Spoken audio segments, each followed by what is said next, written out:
নমস্কার, আমি Sumit Chowdhury, the news counter .এসে আপনাদের সকলকে আরও একবার স্বাগত। আমি বেঙ্গল ফাইলসের যে রাজনৈতিক উপস্থাপনা আমি এই কারণে বলছি যে ছবির পরিচালক বিবেক অগ্নিহোত্রী তিনি সরাসরি স্বীকার করেছেন যে হ্যাঁ, তার ছবি প্রোপাগান্ডা ফিল্ম।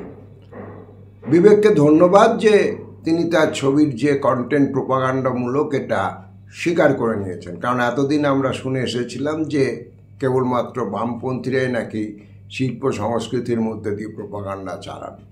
আশা করি বিবেক অগ্নিহোত্রীকে কেউ বামপন্থী পরিচালক বলবেন না। আমি মূল প্রসঙ্গে ফেরত আসছি যে বেঙ্গল ফাইলসের উল্টো পিঠে আমি কিছু তথ্য দিয়েছিলাম। সেই তথ্যর মূল কথা ছিল হচ্ছে যে কলঙ্কিত সেই 3টে দিন 1946 সালের মুসলিম লীগের ডাকা ডাইরেক্ট অ্যাকশনকে কেন্দ্র করে যে অস্থিরতা তৈরি হয়েছিল, সেই সময়েও হিন্দু এবং মুসলমান দুই সম্প্রদায়েরই অসংখ্য মানুষ নিজেদের জীবনকে বাজি রেখে এক উজ্জ্বল নজির সৃষ্টি করেছিলেন মানবতার পক্ষে। এর উত্তরে কেউ কেউ দেখলাম বন্ধুরা বলেছেন যে তার মানে কি আপনি বলতে চাইছেন দ্য গ্রেট ক্যালকাটা কিলিং বলে কিছু ছিল না, বা কোনো সাম্প্রদায়িক অস্থিরতার কোনো বিভৎসতা ছিল না? একদমই তা না। আমি যেটা পরিষ্কারভাবে বলতে চেয়েছি, একটা অস্থিরতা, একটা কালো অধ্যায়ের সময়ও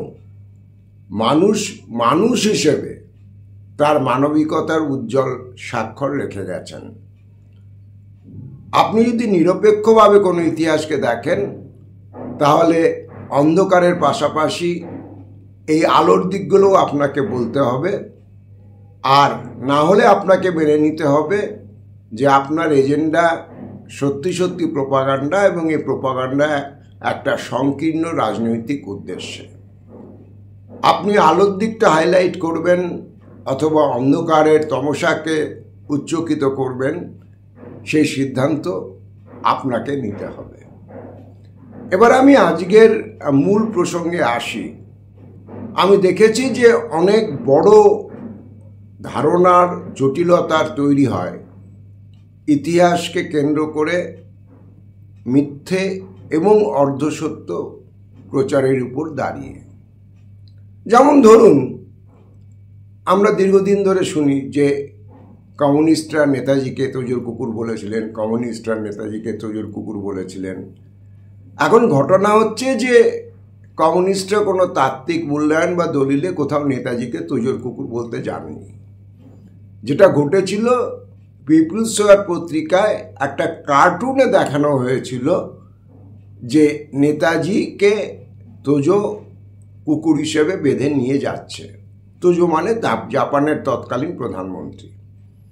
এখন তৎকালীন ইতিহাসের যে বিন্যাস, সেই বিন্যাসে নেতাজি তার বিচার বুদ্ধি মতো ফ্যাসিস্ট শক্তির সঙ্গে গিয়েছিলেন, কিন্তু তার উদ্দেশ্য মহৎ ছিল। তিনি চেয়েছিলেন ভারতবর্ষকে স্বাধীন করতে।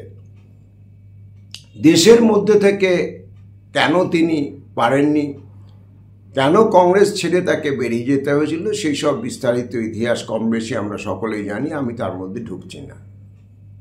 এবং নেতাজি সম্পর্কে এই মূল্যায়নে যে খামতি ছিল, ভুল ছিল, সেটা কমিউনিস্ট নেতৃত্ব পরবর্তীকালে স্বীকার করে নিয়েছেন। জ্যোতি বসুও সেটা প্রকাশ্যে বলেছেন যে আমাদের নেতাজির মূল্যায়নে ভুল ছিল, এবং তারা পরবর্তীকালে এটা প্রকাশ্যে স্বীকার করেছেন যে নেতাজির দেশপ্রেম নিয়ে তাদের কাছে কোনো প্রশ্ন ছিল না। এবং আপনারা প্রত্যেকেই জানেন যে নেতাজির তৈরি করা দল ফরওয়ার্ড ব্লক, তারা পরবর্তীকালে সিপিআই এবং সিপিএমের সঙ্গে বামফ্রন্টে ছিল এবং আছে। এবার আমি যে কথাটা বলার চেষ্টা করছি, যে ইতিহাসের যে তথ্যগুলো চেপে যাওয়া হয়, আমরা কেউ কোথাও কোনোদিন শুনি না যে নেতাজি যখন লড়াই করছেন স্বাধীনতার জন্য, তখন হিন্দু মহাসভা তাদের পত্রিকাতে যে কার্টুন ছেপেছিল, সেখানে নেতাজিকে রাবণের 10টা মাথার একটা মাথা হিসেবে দেখানো হয়েছিল। বাকি মাথারা অবভিয়াসলি মহাত্মা গান্ধী, জিন্না এবং আরও অন্যান্য নেতৃত্ব রয়েছেন। মৌলানা আজাদও তার মধ্যে ছিলেন। এখন এই যে আজকে যারা নেতাজিকে কমিউনিস্টরা তোজোর কুকুর বলেছিল, নেতাজিকে কমিউনিস্টরা তোজোর কুকুর বলেছিল, তারা কেউ এটা বলছেন না, বলেন না এই হিন্দু মহাসভার যে পত্রিকা তথানীন্তন RSS প্রভাবিত পত্রিকাতে, সেখানে নেতাজিকে রাবণের 10টা মাথার একটা মাথা হিসেবে দেখানো হয়েছিল। কোনোদিন দেখবেন না এটা প্রচারে আছে, আপনি কোনোদিন শুনবেন না নেতাজি যখন জাপানের সঙ্গে মিলে ভারতবর্ষ তথানীন্তন ব্রিটিশ ভারত আক্রমণ করছেন, নেহরু বলছেন যে সুভাষ যদি তরোয়াল নিয়ে ছুটে আসে তাহলে আমি সবার আগে আটকাতে ছুটে যাব। আপনি এটা খুব কম শুনবেন। নেতাজি সুভাষ যখন বাইরে থেকে মহাত্মা গান্ধীকে জাতির জনক হিসেবে সম্বোধন করছেন তার বেতার ভাষণে, তার অব্যবহতি আগে মহাত্মা গান্ধীর বিবৃতি হচ্ছে Subhas has behaved like a spoiled child, মানে একটা বকে যাওয়া ছেলের মতো ব্যবহার করেছে। এখন আমার এই কথাগুলো মনে করিয়ে দেওয়া একটাই কারণে যে এই কমিউনিস্ট বিরোধী একটা হিস্টেরিয়া যখন নির্মাণ করা হয় তখন ইচ্ছে মতো কিছু তথ্য তুলে আনা হয়, ইচ্ছে মতো কিছু তথ্যকে পিছনে পাঠিয়ে দেওয়া হয়, কবরে পাঠিয়ে দেওয়া হয়। এই যে কথাগুলো RSS-এর বা ওদের পত্রিকায় কার্টুনে ছাপা হয়েছিল, এই যে কথা নেহরু বলেছিলেন যে আমি সবার আগে সুভাষকে আটকাতে ছুটে যাব, মহাত্মা গান্ধী এই যেটা বলেছিলেন যে Subhas has behaved like a spoiled child, আপনাদের মনে থাকবে সুভাষ তার কিছুদিন আগে হরিপুরা কংগ্রেসে মহাত্মা গান্ধী প্রার্থী পট্টভি সীতারামাইয়াকে সভাপতি পদে হারিয়ে কংগ্রেসে জিতেছিলেন। সেই সময়কার অভিজ্ঞতা আপনারা আশা করি বুঝতে পারছেন যে কংগ্রেসে দাঁড়িয়ে মহাত্মা গান্ধীর প্রার্থীকে নেতাজি সুভাষ হারিয়ে দিচ্ছেন। ওয়ান্স সেকেন্ড, যারা ইতিহাসের প্রবল পণ্ডিত তাদের জানিয়ে রাখি, এই যে সুভাষচন্দ্র জিতেছিলেন সেই সময় কমিউনিস্টরা কিন্তু কংগ্রেসের মধ্যেই কাজ করছিলেন এবং যে কংগ্রেসের ভোটাধিকার যাদের ছিল সেই অধিবেশনে, তাদের মধ্যে যে বামপন্থীরা ছিলেন সেই বামপন্থীরা কিন্তু এন ব্লক পার্টির নির্দেশ অনুযায়ী গান্ধীর প্রার্থীর বিরুদ্ধে সুভাষচন্দ্র বসুকে ভোট দিয়েছিলেন। এই ইতিহাস আপনাদের বলা হবে না, আপনাদের ওই একটা তোজোর কুকুর বলা হবে। তো এবার আপনি যদি এই গান্ধীর কথা বলেন বা ধরুন RSS-এর কাগজে কেন নেতাজিকে রাবণের মাথা হিসেবে দেখানো হলো জিজ্ঞেস করেন, কেন বললেন নেহরু যে নিজে ছুটে যাবেন সুভাষকে আটকাতে সীমান্তে, তখন দেখবেন তারা বলছেন না এর একটা আলাদা হিস্টোরিক্যাল পার্সপেক্টিভ আছে, ঐতিহাসিক প্রেক্ষিতে বলেছিলেন, বিক্ষিপ্তভাবে বোঝা যাবে না। তাহলে এই যে কমিউনিস্টদের কাগজে নেতাজিকে তোজোর সঙ্গে এই একটা সম্পর্কে দেখানো হয়েছিল, তারও একটা ঐতিহাসিক প্রেক্ষিত ছিল, কারণ নাৎসি এবং ফ্যাসিস্টদের তাণ্ডব গোটা পৃথিবী জুড়ে তখন চলছে এবং এটা ইতিহাসের একটা বিভ্রান্তিময় অধ্যায় যে আমাদের দেশকে স্বাধীন করবার মহান লক্ষ্য থাকলেও নেতাজি একটা ভুল পক্ষ বেছেছিলেন, তিনি ফ্যাসিস্টদের সঙ্গে চলে গেছিলেন দেশকে স্বাধীন করবার মনোবাসনা নিয়ে। তো সেটারও তো একটা ঐতিহাসিক প্রেক্ষিত আছে, দেখবেন সেই ঐতিহাসিক প্রেক্ষিত নিয়ে এদের একটা হিরণময় নীরবতা, যেন জানেও না শোনেও নি। এখন এই একই ব্যাপার হচ্ছে মুসলিম লীগের সঙ্গে সম্পর্ক নিয়ে। আমাদের যে ধারণার মধ্যে দিয়ে আমরা বড় হই, ছোটবেলা থেকে বড় হই, ওই ডাইরেক্ট অ্যাকশনের একটা কথা শুনি যে ডাইরেক্ট অ্যাকশনটা যেন হিন্দুদের বিরুদ্ধে কল দেওয়া হয়েছিল, এরমভাবেই ব্যাপারটা প্রোপাগান্ডার মধ্যে থাকে। ওই বিবেক অগ্নিহোত্রীর কাছ থেকেই আমি কথাটা বড় করছি, কারণ উনি বলেছেন তো সব ফিল্মই প্রোপাগান্ডা ফিল্ম হতে পারে।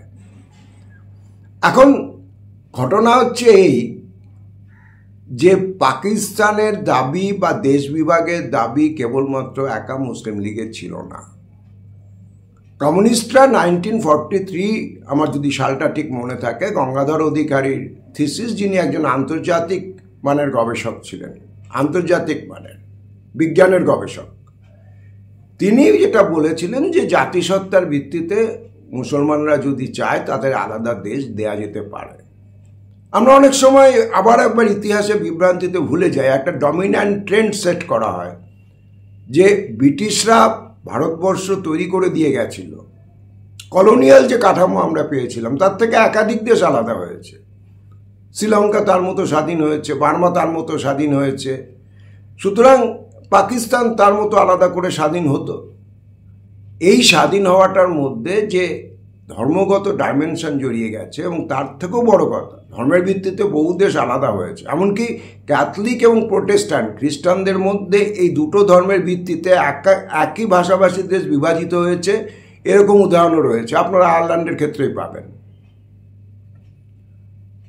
সেটা পাকিস্তানের ক্ষেত্রে না হয় হতো যে হিন্দু এবং মুসলমানের ভিত্তিতে, জাতিসত্তার ভিত্তিতে তারা যখন চেয়েছিল, যদিও সেটা আংশিক প্রক্রিয়া ছিল, শুধু ধর্মের ভিত্তিতে জাতিসত্তা দাঁড়াতে পারেনি, ধর্ম এবং ভাষা লেগেছে। তার প্রমাণ হচ্ছে বাংলাদেশে পরবর্তীকালে স্বাধীন হওয়া। উর্দুভাষী মুসলমানদের সঙ্গে বাংলাভাষী মুসলমানরা থাকতে পারেননি, এটাও ইতিহাস, পরবর্তী ইতিহাস। ওটাও স্বাধীন হয়েছে, তো সেই স্বাধীনটা তো কমিউনিস্টে গিয়ে করে দিয়ে আসতে যাননি। যাই হোক, আমি মূল প্রসঙ্গে ফেরত আসছি। কিন্তু এই যে প্রচার যে দেশ বিভাগের দাবিটা মুসলিম লীগের, এবং এই দাবিটা কেবলমাত্র কমিউনিস্ট বা বামপন্থীরা সমর্থন করেছিল, এইটা দেখবেন একটা ধারাবাহিক প্রচার রয়েছে। কিন্তু ঘটনাটা হচ্ছে তা না। দেশ বিভাগের দাবি কংগ্রেস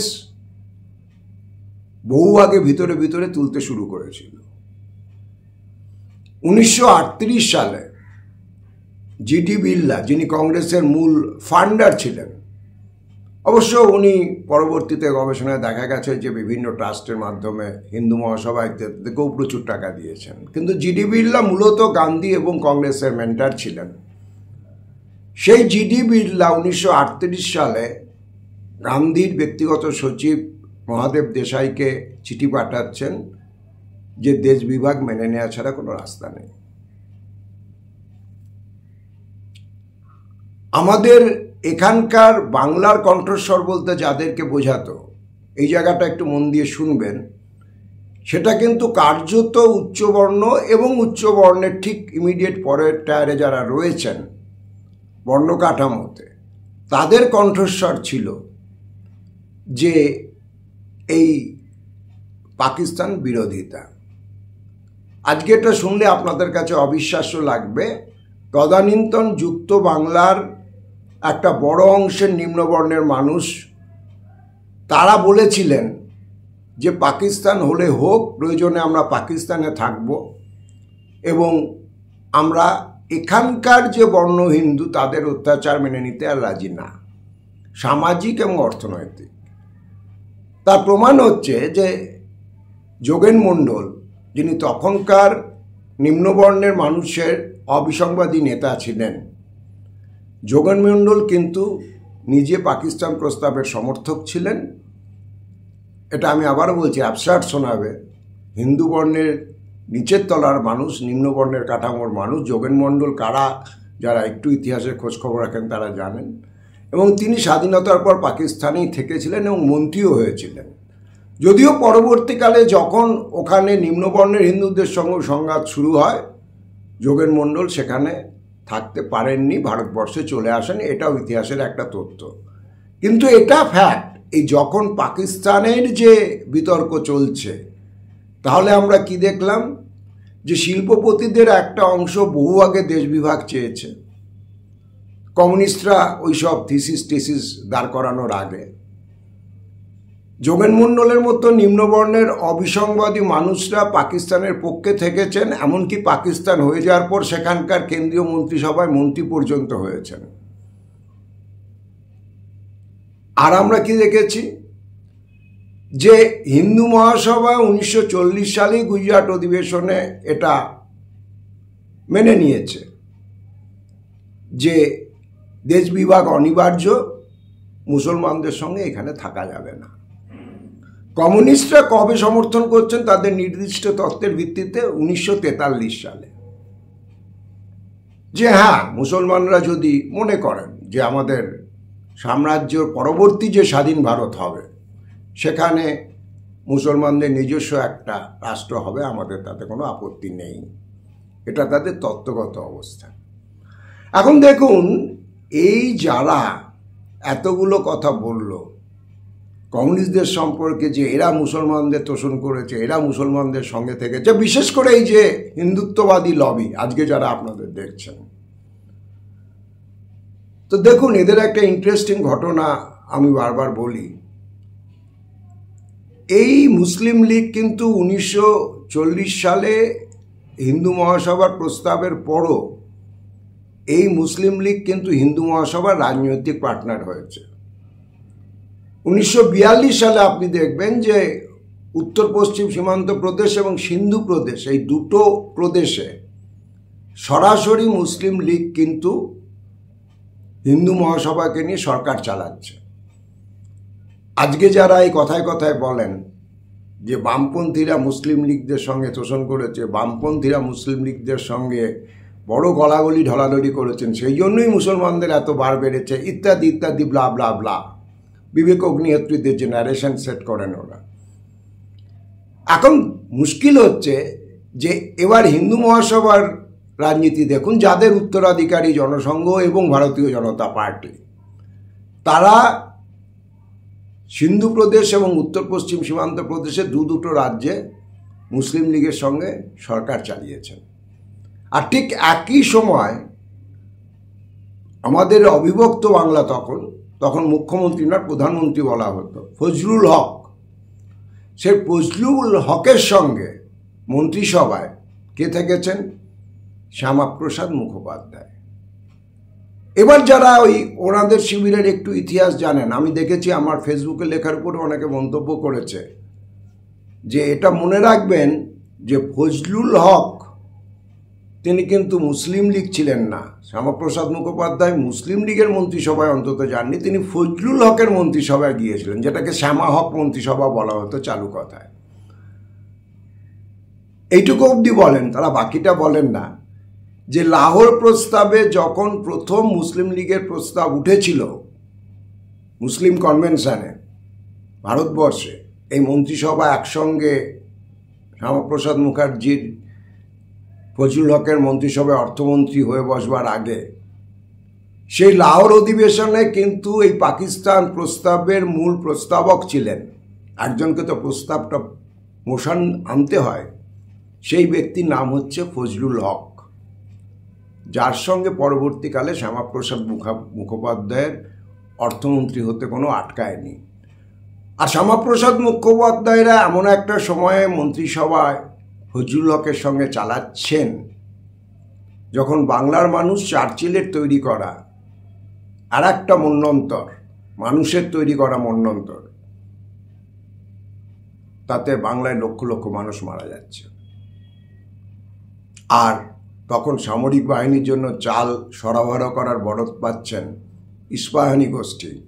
যে ইস্পাহানি গোষ্ঠী, এখানে যেমন জিডি বিল্ডাররা কংগ্রেসের ফান্ডার, মদতদার, তোলেদার, তেমন তখন ইস্পাহানি গোষ্ঠী ছিল হচ্ছে মুসলিম লীগের মদতদার। আর এখন দেখুন, চাল সরবরাহ করলে তো বিল পাস করতে হবে, আর বিল পাস করতে গেলে তো অর্থমন্ত্রীর মন্ত্রকের সম্মতি লাগতো, আজও লাগে, এটা আপনারা জানেন, এটা আমাদের ব্যুরোক্রেসির ব্যবস্থা, আমাদের এখানকার পলিটিক্যাল এক্সিকিউটিভের ব্যবস্থা। তো সেই অর্থমন্ত্রকের মাথায় তখন হিন্দু হৃদয় নয়নমণি ফজলুল হকের মন্ত্রিসভার অর্থমন্ত্রী শ্যামাপ্রসাদ মুখোপাধ্যায়। কোন ফজলুল হক? যিনি প্রথম পাকিস্তান প্রস্তাব মুট করেছেন, বামপন্থীদের পাকিস্তান প্রস্তাব সমর্থন করবার বহু আগে। এইটা হচ্ছে ইতিহাস। আর দেশ বিভাগের প্রশ্ন যখন আসে তখন এটাও বলা উচিত, যখন কংগ্রেস নেতা, মানে কংগ্রেসের মধ্যে বিক্ষুব্ধ অংশের নেতা নেতাজি সুভাষচন্দ্র বসুর দাদা শরৎ বসু 1946-এ এসে অখণ্ড স্বাধীন বাংলার প্রস্তাব করলেন যে ঠিক আছে, যখন আপনারা দেশভাগ আটকাতে পারছেন না, দেশভাগ যখন অনিবার্য হয়ে উঠছে, ক্রিপস প্রস্তাব যে লুজ কনফেডারেশনের প্রস্তাব দিচ্ছে, আপনাদের জিডি বিল্ডের আশীর্বাদ ধন্য কংগ্রেস নেতৃত্ব সেটা মানতে চাইছেন না। আপনারা মনে রাখবেন, মুসলিম লীগ কিন্তু সেই লুজ কনফেডারেশনের প্রস্তাব প্রথমে মেনে নিয়েছিল, তারা প্রথমে ডাইরেক্ট অ্যাকশনে যায়নি, ইতিহাসের এই ডিটেলগুলো আমরা মিস করে যাই। এটা একটা প্রস্তাব ছিল যে একটা লুজ যুক্তরাষ্ট্রীয়, প্রকৃত যুক্তরাষ্ট্রীয় ভারতবর্ষ হবে, যেখানে অর্থব্যবস্থা এবং প্রতিরক্ষা ছাড়া অন্যান্য অনেকগুলো বিষয়ে তাদের রাজ্যগুলোর অধিকার একটু বেশি থাকবে, স্বাধীনভাবে তারা অনেক সিদ্ধান্ত নিতে পারবেন, এবং সেটাও 3টে ক্যাটেগরিতে রাজ্যগুলোকে ভাগ করা ছিল। কিন্তু সেই প্রস্তাবও কংগ্রেস নেতৃত্ব মেনে নেননি, কারণ কংগ্রেসের মূল নেতৃত্ব তারা তখন একটা যতটা সম্ভব কেন্দ্রায়িত অখণ্ড ভারত চাইছেন বাজারের স্বার্থে। তাতে বাংলাকে যদি ভাগ করতে হয় হোক, তাতে যদি পাঞ্জাবকে ভাগ করে দিতে হয় হোক, তাদের কোনো আপত্তি নেই। এবং সেটা তাদের মূল যে অর্থনৈতিক স্বার্থে ছিল তার পরবর্তীকালে প্রমাণ বিড়লা এবং টাটা গোষ্ঠী, যে টাটা গোষ্ঠী কিন্তু অর্থনৈতিকভাবে সক্রিয় থাকলে রাজনৈতিকভাবে বিড়লাদের মতো অতটা এক্সপোজার নিত না। তাদের যে বম্বে প্ল্যানের ডক্ট্রিন, সেটা যদি আপনারা খতিয়ে দেখেন, এই অর্থনৈতিক উদ্দেশ্যটা পরিষ্কার হয়ে যাবে। কারণ অবিভক্ত বাংলা যদি থাকতো, তাহলে ভারতবর্ষে উত্তরপ্রদেশ নয়, সবথেকে বেশি সাংসদ যেত আমাদের অবিভক্ত বাংলা থেকে। এবং তাতে উত্তর পশ্চিম ভারতের যে বাণিজ্য গোষ্ঠী, যারা সেই সময় ভারতবর্ষের শিল্প বাণিজ্য মহলকে শাসন করছেন, তাদের খুব অসুবিধে হতো। খুব সহজ করে একটা তথ্য ধরিয়ে দিই। স্বাধীন ভারতে একটা আশ্চর্য নিয়ম দীর্ঘকাল চালু ছিল, দশকের পর দশক। সেটা হচ্ছে যে মাসুল সমীকরণ নীতি। এই হিন্দুত্বপন্থীদের প্রবল অপছন্দের বামপন্থীরা, তারা তো রাম মন্দির, শ্যাম মন্দির, অমুক মসজিদ তারা নিয়ে মাথা ঘামাননি। তারা কিন্তু বারবার দাবি করেছিলেন যে মাসুল সমীকরণ নীতি বাতিল করতে হবে, কারণ এতে বাংলার সর্বনাশ হয়ে যাচ্ছে। আমাদের স্বাধীনতার পর বাংলা যে শিল্পায়নে পিছিয়ে পড়লো, তার কারণ হচ্ছে যে বাংলা শিল্পায়নে এগিয়েছিল। তার একটা বড় কারণ ছিল যে আমাদের এখানে কয়লা এবং ইস্পাতের যে অবস্থানগত সুবিধে, কম মাসুলে কয়লা এবং ইস্পাত আমাদের শিল্পাঞ্চলগুলো, দুর্গাপুর বলুন, আসানসোল বলুন, হাওড়া বলুন, সেখানে পৌঁছতে পারত। কিন্তু স্বাধীন ভারতে মাসুল সমীকরণ নীতির অদ্ভুত একটা সিস্টেম হলো যে ভারতীয় রেল সেটা ভারতবর্ষের যে প্রান্তেই কয়লা এবং ইস্পাত যাক না কেন একই ভাড়ায় নিয়ে যাবে। মানে আপনার ঝরিয়া বা ধানবাদের কয়লা বা ঝাড়খণ্ডের আকরিক লোহা, সেটা দুর্গাপুরে আসতে যেটুকু ভাড়া, আসানসোলে আসতে যেটুকু ভাড়া, হাওড়া যেটাকে বাংলার ম্যানচেস্টার বলা হতো একটা সময়, মাফ করবেন ওটা লিভারপুল বলা হতো একটা সময়, সেখানেও একই ভাড়া। আবার আপনি যদি এটা বম্বেতে নিয়ে যান, রাজস্থানে নিয়ে যান বা অন্য কোনো প্রান্তে নিয়ে যান, সেখানেও একই ভাড়া, ওই ট্রেন একই ভাড়াতে বহন করবে। এটাকে বলা হয়েছিল মাসুল সমীকরণ নীতি। উল্টো দিকে দেখুন, আমাদের এখানে খুব হোশিয়ারি শিল্প খুব উন্নত ছিল, কিন্তু আমাদের হোশিয়ারি শিল্পের জন্য তুলোর জন্য উত্তর পশ্চিম ভারতের উপর অনেকটা নির্ভর করতে হতো। আপনি কিন্তু দেখবেন না যে এই আইনটা হলো যে তাহলে তুলো বা কার্পাস বা সুতো সেটাও যেখানেই বহন করা হোক, সেটা সুরাট অবধি যাক আর আমাদের কলকাতার শোভাবাজার অবধি আসুক, হোশিয়ারি পাড়ায় একই ভাড়া থাকবে। এই আইনটা কিন্তু হয়নি।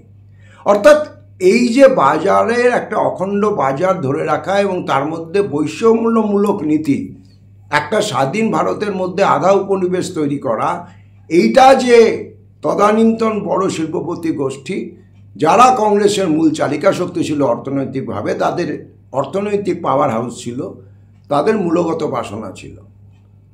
ফলে তারা এটা মনে করলো যে পাঞ্জাব ভাগ হলে যাক, বাংলা ভাগ হয়ে যাক, ভাগ হয়ে যাক, কিন্তু আমাদের এই অখণ্ড কেন্দ্রীয় বাজার চাই, ওই যুক্তরাষ্ট্রীয় কাঠামো, বিভিন্ন প্রদেশকে তাদের স্বাধিকার, এগুলো আমরা দিতে রাজি হব না।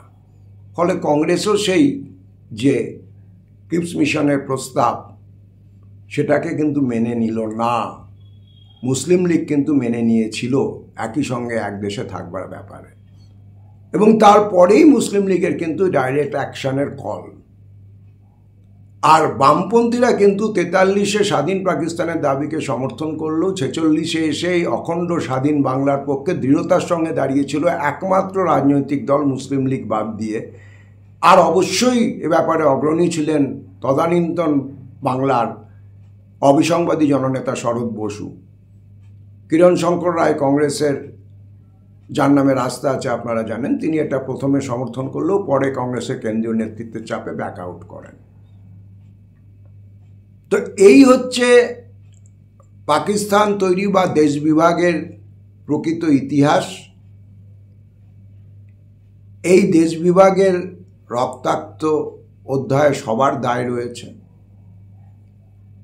বামপন্থী কর্মী এবং কংগ্রেসের যারা আদর্শনিষ্ঠ গান্ধীবাদী কর্মী, অসংখ্য নাম, তারা এই দাঙ্গা রুখতে গিয়ে নিজেদের প্রাণ দিয়েছেন।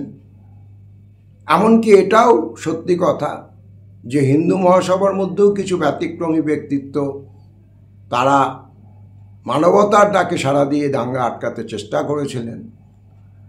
তো এখন প্রশ্ন হচ্ছে, আপনি এই পুরো ইতিহাসটা জেনে শাসকদের চক্রান্তে যে দেশভাগ হয়েছিল, যে হিউম্যান ট্র্যাজেডির জন্ম হয়েছিল, সেটাকে বোঝবার চেষ্টা করবেন, অথবা কেবলমাত্র কোনো একজন গোপাল পাঠাকে খুঁজে নিয়ে বিদ্বেষের রাজনীতি ফেরি করবেন, সেটা তো আপনার রাজনৈতিক সিদ্ধান্তের উপর নির্ভর করছে।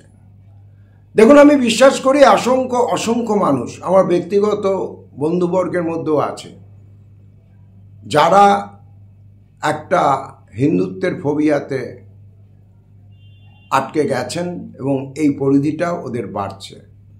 তবু আমি বিশ্বাস করি অক্লান্তভাবে এই কথাগুলো আমাদের বলে যেতে হবে, কারণ আমার সামনে একটা উদাহরণ রয়েছে। গোধরার দাঙ্গার সময় একটি ছেলে পোস্টার বয় হিসেবে উঠে এসেছিল সেই সাম্প্রদায়িক অস্থিরতার মুহূর্তে, যে একটি লোহার রড নিয়ে লাফিয়ে উঠছে, তার কপালে ফেটটি জয় শ্রীরাম, পিছনের ব্যাকড্রপে আগুন জ্বলছে, অবশ্যই সাম্প্রদায়িক অশান্তির আঁচের আগুন সেটা জ্বলছে। তার বেশ কিছু বছর বাদে আমি আবিষ্কার করেছিলাম যে সেই একই মানুষটি, তার নাম অশোক পারমার বা অশোক মুচি বলে পরিচিত, তিনি লাল ঝান্ডা নিয়ে মহারাষ্ট্রের কৃষকদের মিছিলে হাঁটছেন ফসলের ন্যায্য দাবির অধিকারের দাবিতে। আমি তখন খোঁজ নিতে গিয়ে আবিষ্কার করি যে মানুষটি পুরো বদলে গেছে। এই সাম্প্রদায়িক অস্থিরতার যে আঁচ, যে আগুন, সেটার থেকে তিনি শিক্ষা নিয়েছেন এবং তার অবস্থান এখন হিন্দুত্বের রাজনীতির সম্পূর্ণ উল্টো দিকে। আর শাহাবুদ্দিনের একটি ছবি আপনাদের মনে থাকবে, হাত জোর করে তিনি যারা তাকে মারতে আসছেন তাদের কাছে প্রাণ ভিক্ষা চাইছেন, যে শাহাবুদ্দিনকে পরে আমাদের এখানে বামপন্থীরা কিছুদিনের জন্য কলকাতায় এনে শেল্টার দিয়েছিলেন। তো অশোক মুচি যখন নিজের একটা জুতোর দোকান করেন, জুতোর দোকান করেছিলেন নিজের জীবিকার প্রয়োজনে, সেই দোকানের উদ্বোধনে অশোক পারমার এলিয়াস অশোক মুচি কিন্তু কোনো ভিআইপিকে ডেকে নিয়ে যাননি, তিনি ডেকে নিয়ে গেছিলেন এই শাহাবুদ্দিনকে। তো এটা আমার অন্য ভারতবর্ষের ছবি। আপনি কোন ভারতবর্ষের পক্ষে থাকবেন সেই সিদ্ধান্তটা কিন্তু আপনার। TheNewsCounter.s এখন এই পর্যন্ত। দেখা হবে পরবর্তী এপিসোডে। সকলে এই খারাপ সময়েও খুব ভালো থাকবার চেষ্টা করবেন।